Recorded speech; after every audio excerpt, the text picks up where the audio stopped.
नमस्ते, सत श्री अकाल, आदाब। मैं advocate Harry, live Portugal bye Harry की तरफ से आप सभी का स्वागत करता हूं। दोस्तों, कई सवाल हैं इस वीडियो में। मैं आपको बताना चाहूंगा कि कार्ड होने के बावजूद भी आपको डिपोर्ट करने का या कार्ड कैंसिल करने का या पुलिस पकड़ती है तो आपका कुछ प्रॉब्लम होता है, वो क्यों कर रहे हैं। ठीक है, मैंने आपको ऑलरेडी बता दिया है कि कैसे करना होता है, क्या करना होता है, क्या रिस्पॉन्ड करना होता है एयरपोर्ट वगैरह वीडियो वाले में।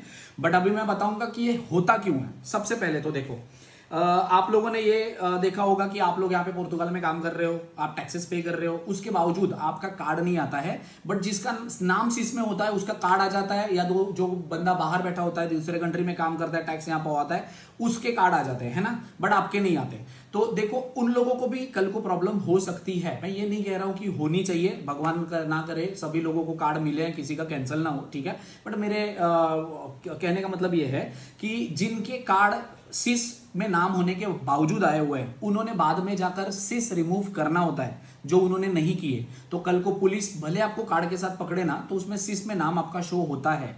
आपका पहला काम होना चाहिए, आपका अगर सिस में नाम था फिर भी आपका कार्ड अगर आया है तो भी आपको जाकर उस कंट्री में, अभी तो आपके पास वैलिड डॉक्यूमेंट है ना, उस कंट्री में जाके सिस रिमूव करना चाहिए। आपने ये बोलना चाहिए कि मेरे पास कार्ड है और मेरा सिस रिमूव कर दो, ठीक है। पहला पॉइंट हो गया ये कि सिस होने के बावजूद आपको कार्ड आया पर आपने बाद में भी सिस रिमूव नहीं किया। ये आपको पुलिस कभी भी पकड़ेगी तो आपका सिस में नाम दिखेगा, तो वो ऐसा कर सकती है, उनको राइट्स है। और दूसरी चीज, वो आपका कार्ड रिन्यू करने के लिए भी प्रॉब्लम कर सकते हैं, ठीक है। दूसरा, कई लोगों ने अपने पासपोर्ट गुम होने की कंप्लेंट लिखवाई थी, और कई लोगों को बाद में सेम पासपोर्ट पे उन्होंने जाकर बायोमेट्रिक कर दी है, या उनको पासपोर्ट मिल गया तो उन्होंने जाके पुलिस कंप्लेंट कैंसिल नहीं की।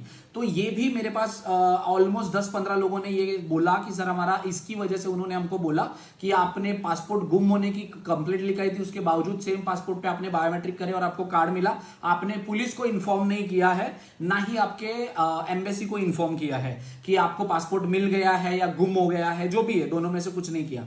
ये सेकंड पॉइंट है जिसकी वजह से ये प्रॉब्लम आता है, और कल को आपका वो कार्ड कैंसिल करवाने की कोशिश कर सकते हैं। क्यों? क्योंकि आप फ्रॉड कर रहे हो ना। आपका पासपोर्ट अगर आ गया, मतलब आपके पास था, आपने पुलिस कंप्लेंट की, फिर आपको वो मिल गया, आपने जाके उसी पर बायोमेट्रिक कर लिया और पुलिस वालों को इन्फॉर्म नहीं किया, तो ये फ्रॉड में गिना जाता है ना, उस हिसाब से, ठीक है। तीसरा, आप किसी और कंट्री में ट्रैवल करते हुए, जॉब करते हुए पकड़े गए हो, या ट्रैवल करते हुए आपके बैग में टिफिन बॉक्स मिलता है और वहां पे वो लोग अपना आपका टीआरसी कार्ड ले लेते हैं और आपको वापिस से पुर्तगाल में यहाँ पे भेज देते हैं, और बाद में 1-2 महीने बाद उनकी इन्वेस्टिगेशन खत्म हो जाने के बाद आपका टीआरसी जो है वो भेज देते हैं आपको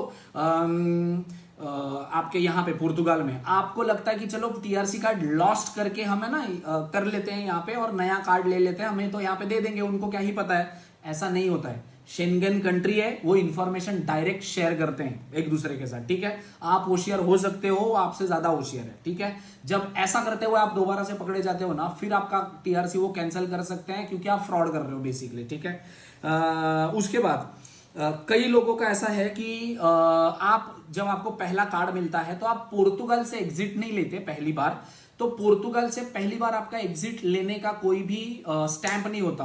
बेसिकली ऐसा होता है कि अगर आप यहाँ पे पुर्तगाल में आए थे और आप पुर्तगाल से अपने होम कंट्री जाना चाहते हो, तो सजेशन मैं भी यही करता हूं कि सबसे पहली बार अगर आप पुर्तगाल से बाहर जाते हो तो पुर्तगाल का ही स्टैंप, पुर्तगाल के ही इमिग्रेशन का स्टैंप होना चाहिए, किसी थर्ड कंट्री का नहीं होना चाहिए। देखो, अभी मैं ये नहीं कह रहा हूं रिटर्न लॉ के हिसाब से या आपका राइट्स क्या है उस हिसाब से नहीं कह रहा हूं, मैं कह रहा हूं, ठीक है, आपको पहले पुर्तगाल से ही बाहर जाना चाहिए। चलो बाहर चले भी गए, आप अपने होम कंट्री चले गए, इंडिया, पाकिस्तान, बांग्लादेश, नेपाल, उसके बाद कई लोग वहां पे साल भर के लिए रह जाते हैं। देखो, टीआरसी आपको यहां पे दिया है 2 साल का, उसमें से आप 6 महीने से ज्यादा नहीं रह सकते हो किसी भी कंट्री में, मतलब या आप शेंगन जोन छोड़ के आप नहीं जा, पुर्तगाल छोड़ के बेसिकली नहीं जा सकते हैं 6 महीने से ज्यादा। अब ये कई लोगों का कहना होगा, सर जी 6 महीना तो आप एक साथ नहीं जा सकते, उसके बाद 2 महीने और होते हैं अगर आप आवन जावन करते हो तो। देखो, ये सारे स्टोरीज हैं, तर्क वितर्क है। कई लोगों के केस में ऐसा हुआ भी है, कई लोगों के केस में ऐसा नहीं भी हुआ है। तो प्रॉब्लम यह है कि जब आप 6 महीने से ज्यादा, मेरे हिसाब से 6 महीने से ज्यादा अगर आप अपने होम कंट्री में रहते हो, पुर्तगाल से बाहर रहते हो, उसके बाद में जब आप वापस से दोबारा जाना चाहो पुर्तगाल छोड़ के अपने होम कंट्री में, तो बहुत ज्यादा प्रॉब्लम आती है। रिन्यूअल में आपको बहुत ज्यादा प्रॉब्लम आती है।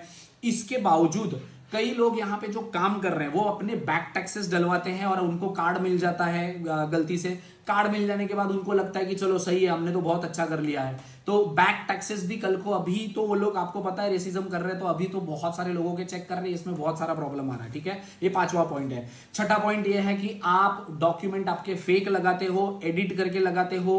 कोई भी फिनांस, सोशल सिक्योरेंस आपको नहीं पता होगा, आपने किसी एजेंट से बनवाए होंगे और उसने आपको एडिट करके दिया होगा, बट एटलीस्ट वो गलती आपकी होती है क्योंकि डॉक्यूमेंट सबमिट करने वाले आप होते हो और एप्लीकेशन आपके नाम पे जाता है। ये छठा पॉइंट होगा जिसमें आपकी गलती की वजह से ऐसी सारी चीजें हो रही है, ठीक है।